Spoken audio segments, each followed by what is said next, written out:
Eh bien bonjour à tous messieurs dames, bienvenue sur cette nouvelle vidéo, j'espère que vous allez bien, c'est Néo. Aujourd'hui, fin des marchés, on était vendredi, hein. Je fais cette vidéo dans le week-end. D'ailleurs c'est dimanche, hein. je vous le dis. J'ai rien à vous ai caché. Donc du coup la séance de vendredi s'est clôturée, hein. On a fini en baisse sur la plupart des indices.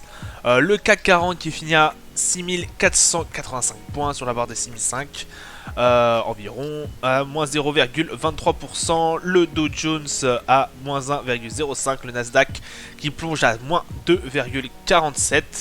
Le DAX à 0,17. Le pétrole Brent, hein, la grosse nouvelle.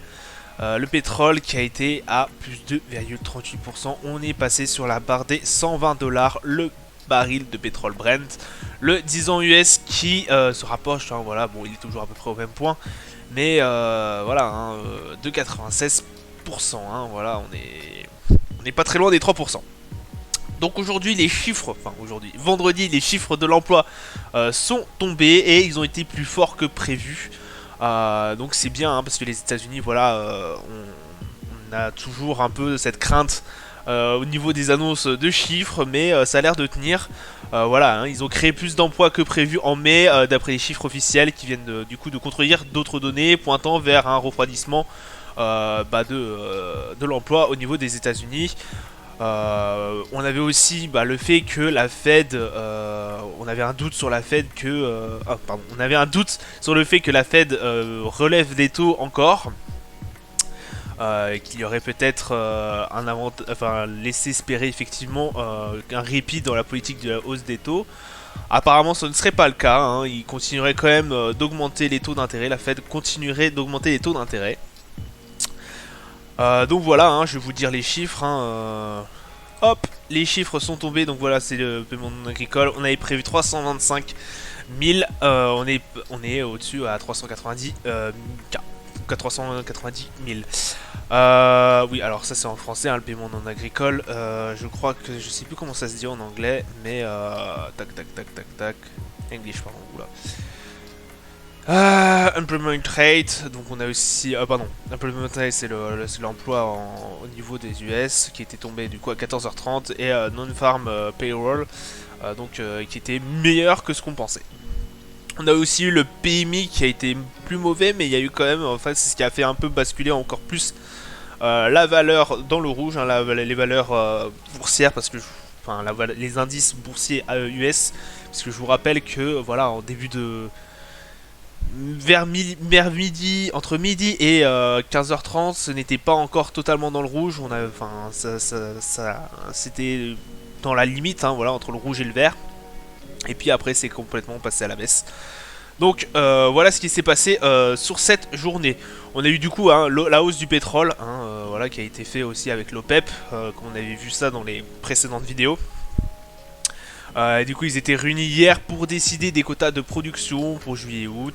L'organisation s'est entendue pour accélérer l'augmentation de sa production de 50% par rapport aux rythmes actuels pour atteindre 148 000 barils par jour contre 432 000 actuellement.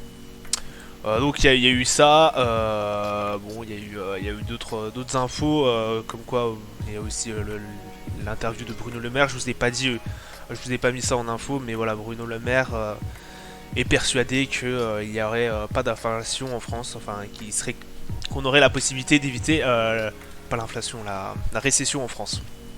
Bon, je vous ai pas mis forcément cette nouvelle, mais voilà, sachez qu'il l'a dit. Alors, est-ce que c'est vrai, est-ce que c'est faux, est-ce qu'on peut l'éviter?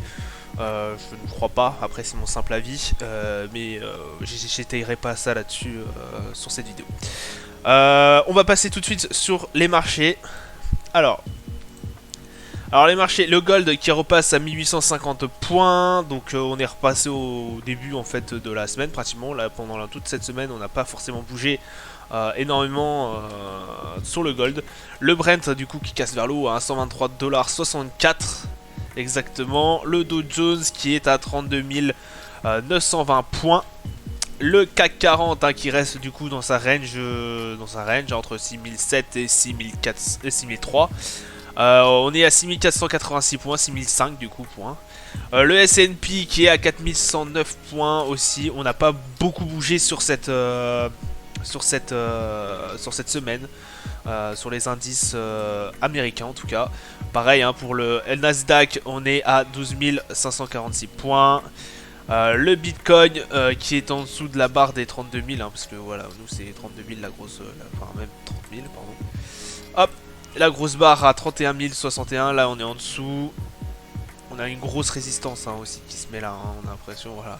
La barre des 29 052 points, c'est vraiment une grosse barre qu'ils n'arrivent pas forcément à franchir. Donc là on est pardon, on est assez proche. Et l'euro USD qui est à 1,07, donc ça c'est plutôt une bonne nouvelle. Ça n'a pas trop bougé aussi sur l'euro USD. J'espère pas trop qu'on redescende en dessous des 0,5 ou des 0,4. Voilà, ça sera tout pour moi pour aujourd'hui. Je vous dis à plus tard, ciao ciao.